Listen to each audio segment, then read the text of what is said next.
мэдээлэл өргөжлүүлээ. Улсын хурлын нэгдсэн чуулганы 2014 оны 10 сарын 9-ний өдрийн хуралдаанаар эмийн талаар төрөөс баримтлах бодлогын баримт бичгийг баталсан. Гэвч тогтоолын төслийг хэрэгжилт өнөөдөр хангалтгүй байна гэж улсын хурлын гишүүд үзэж байна. Товчоор хэлэх юм бол эмийг жоргүй олгох замбраагүй худалддаг байдал хэвээрээ мөн хуурамч эмийн худалдаа байсаар байна гэж тэд үзэж байна. Манай улсад эмийн үн бусад улс орны дундчтай харьцуулахад 3-аас 5 дахин өндөр байна гэсэн судалгааг эмийн талаар төрөөс баримтлах бодлогын бичвэрэнтэй дурдсан байна. Гэвч эдгээр өндөр үнэтэй эм нь яг найдвартай эм мөн үү биш үү гэдэг нь эргэлзээ төрүүлсэн хэвээрэл байна гэж их хурлын гишүүдийн зарим нь үзэж байна. Эмийн талаар төрөөс баримтлах бодлогын бичвэрэнтийн хүрээнд салбар хуулиудад өөрчлөлт оруулах, хуурамч эм үйлдвэрлэсэн худалдаалсан бол эрүүгийн чанга хариуцлага тооцдог байх бодлогууд салбар хуулиудаараа гарах ёстой ч энэ ажил одоогоор орхигдоод байгааг гишүүд хэлж байна.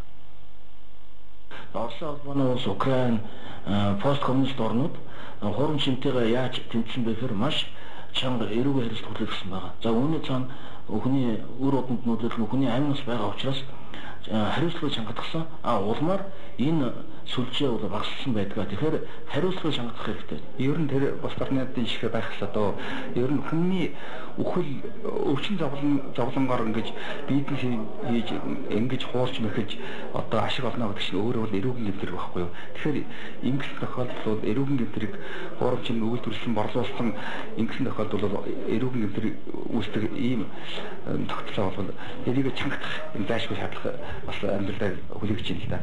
Одоо энэ эмийн зохисгүй хэрэглээг яаж орцуулах вэ гэдэг тэр зохицуулалт эргээд хуудаа хэрэгжүүлэх талаар төрөс төрийн хямралт шалгалт бол ахиудаад байна. Одоо би жишээлбэл өмнөх эрүүл мэндийн сайдаас хуурамч эмийн талаар мэдээлэл өгөхэд хуурамч эм гэж одоо Монгол улсад байхгүй гэдэг энэ зүйл мэдээлэл өгч байсан л да. Тэгэхээр энэ бол бодиттой мэдээлэл биш ээ. Яг амьдрал дээр бол наран тул зах дээр хуурамч эм зарж л байна.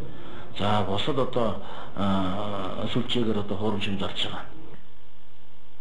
Анх 2002 онд эмийн талаар төрөөс баримтлах бодлогыг улсын хурлаас баталснаас хойш 12 жилийн дараа өнгөрсөн жилийн намар уг бодлогыг өөрчилсөн байдаг. За шинээр баталсан бодлого нь 2014-өөс 2018 оны хооронд Монгол улс эмийн талаар ямар бодлого баримтлахыг зааж өгсөн.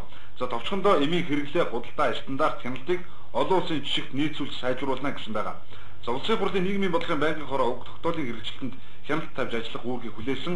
За цаасан дээр баталсан бодлогоо бодит амьдрал дээр буулгах тал дээр анхаарлаа хандуулахгүй бол эмийн замбраагүй худалдаа хууль бус эмийн худалдаа байсаар л байна.